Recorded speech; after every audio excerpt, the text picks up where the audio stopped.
4 different things the culture tried this year: celebration, criticism, legal erasure, and documentary confrontation. Every single one of them sent people back to the music. So why? Why can't this end? Why can't the world decide what to do with Michael Jackson? Why can't you decide what to do with Michael Jackson? That answer was hardwired into your brain before you were old enough to have opinions about anything. Here is something that your brain did to you before you were old enough to consent to it. Between the ages of 12 and 22, your brain is still being built, literally under construction. Wiring is being laid, connections soldered.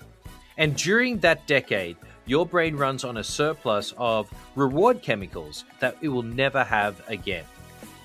Dopamine at teenage levels feels nothing like you'll experience as an adult, which is why the first concert you attended felt like a religious event, which is why the first heartbreak felt like actual death. And everything is enormous because neurologically, your brain as a teenager was treating everything as enormous. And the music that is playing through that window in the background, through the car stereo, gets fused into those feelings, permanently anchored. Researchers in Finland ran one of the largest musical memory studies ever conducted. 1,891 people in 84 countries. Their finding? Well, the music that stays with you for life, that music that you can just hear the first bar and be immediately transported back, that peaks at the age of 17. Not because 17-year-olds have better taste, because the adolescent brain is, in the lead researcher's own words, a sponge supercharged by curiosity and craving for reward without a fully developed filter. It absorbs music at a depth that the adult brain is physically incapable of replicating. Michael Jackson released Thriller in 1982.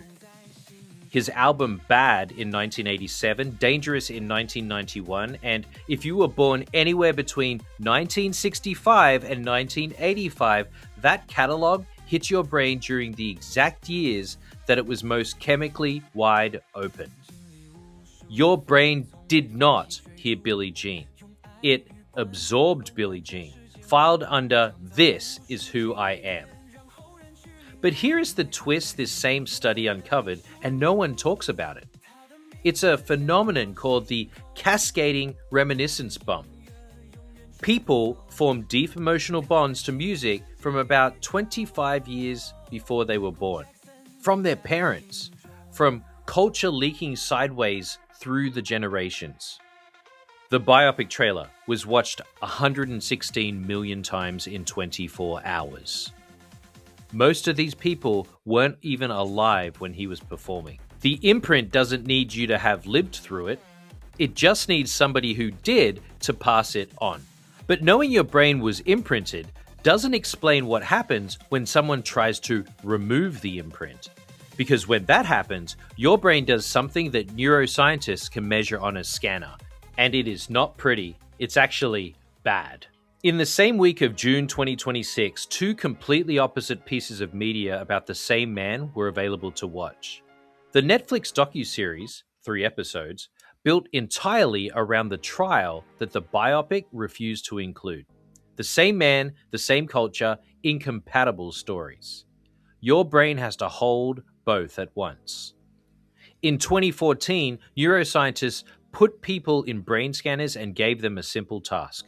Hold 2 different contradictory beliefs simultaneously. Think somebody is good and then be told it is bad. The anterior cortex, your brain's conflict arm, fired immediately, along with the anterior insula and the inferior frontal gyrus, multiple regions all at once. This is cognitive dissonance, and here's what the clinical definition skips over. It actually physically hurts. The same neural arm your brain fires when you touch something hot fires when your values collide. So the millions of people who went from the cinema to the Netflix documentary were not processing a moral debate. Their brains were in pain. Doubt the new information, protect the existing belief, survive. which makes what the Jackson estate did even more interesting from a neuroscience angle.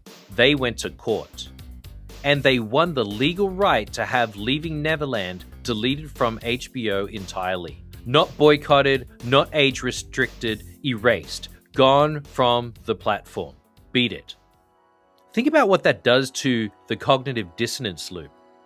The thing that was causing you pain, the evidence that made two beliefs collide, no longer exists for most people to access.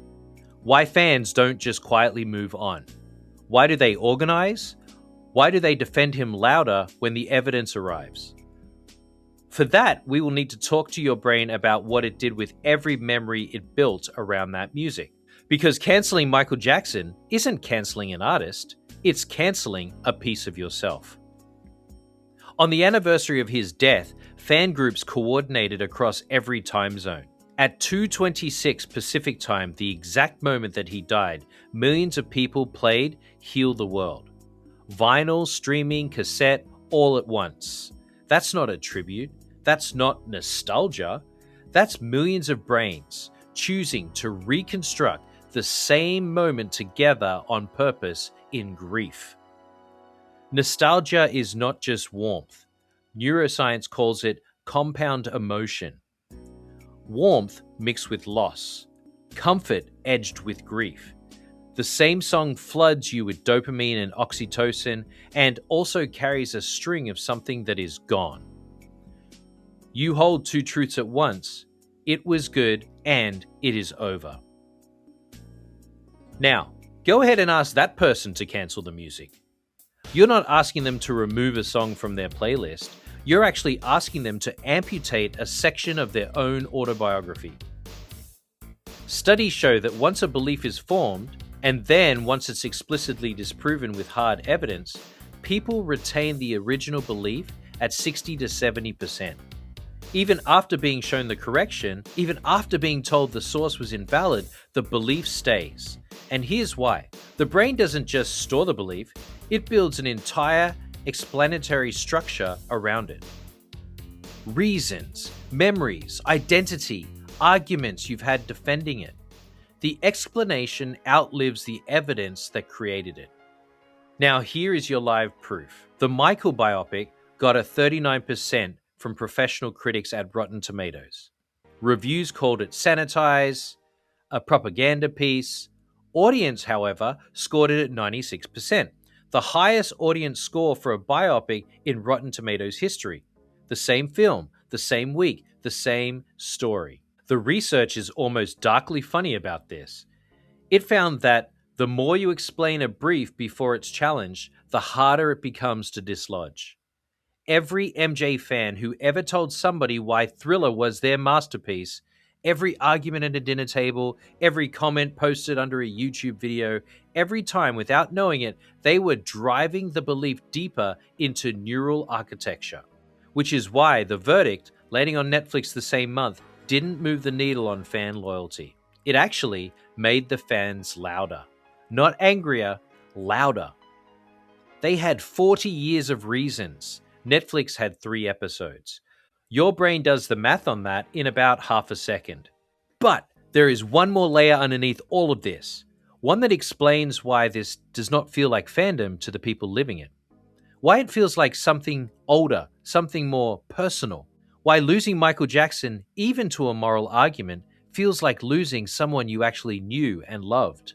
When Michael Jackson passed on June 25, 2009, psychologists didn't classify the public response as fan grief. They classified it as bereavement.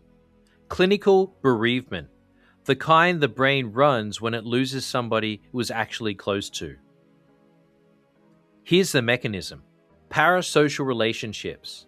The bonds that we form with people that we've never actually met. These exist because the brain has a developmental need to be social. It evolved to track faces and voices as survival information. A face you regularly see. A voice you regularly hear. It runs through the same neural pathways as a real friendship. Your brain doesn't have a separate filing system for real people and famous people. It runs the exact same protocol. You never met him, but your brain spent years building a relationship with him. It ran the full friendship protocol, being familiar, trust, affection, loyalty. It didn't know he had no idea that you actually existed. It treated him like a friend. And when your friend is accused of doing something monstrous, your brain does not run a cost-benefit analysis. It runs grief, then rage, then defense. It's the same sequence in every brain across every culture. So the fans who rallied in 2026 were not being irrational. They were not in denial. They were running a completely standard neurological grief and defense sequence for the loss of somebody that their brain had logged as a close personal relationship. And here, in 2026, that makes this almost uncomfortably neat. Every single stream, every search, every biopic trailer view, every fan posting a defense of MJ under one YouTube comment feeds directly into the same algorithm that curates your playlists. Your parasocial bond drives your behavior drives the data, and the data drives the algorithm. And that algorithm puts him back in front of a new 14-year-old who has never ever heard of Michael Jackson. In 2026, the world tried 4 different things with Michael Jackson in 1 year. It celebrated him, it cross-examined him, it legally erased a documentary about him, and it built a streaming record around his death anniversary. Every one of those things made him bigger.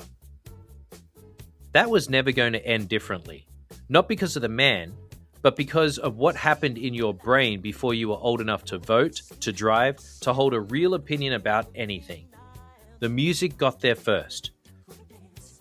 Your brain made it a part of you before you had any say in the matter. That is not a verdict on Michael Jackson. That is not a good thing or a bad thing. It's a thing. It's not a defense or an accusation. It's just what your brain did. It did it quietly before you even knew it was happening. Because wanting was never really your choice. Alright gang, you made it to the end. And if that landed, every episode on this channel is about the invisible systems that your brain is running before you even know where to look for them.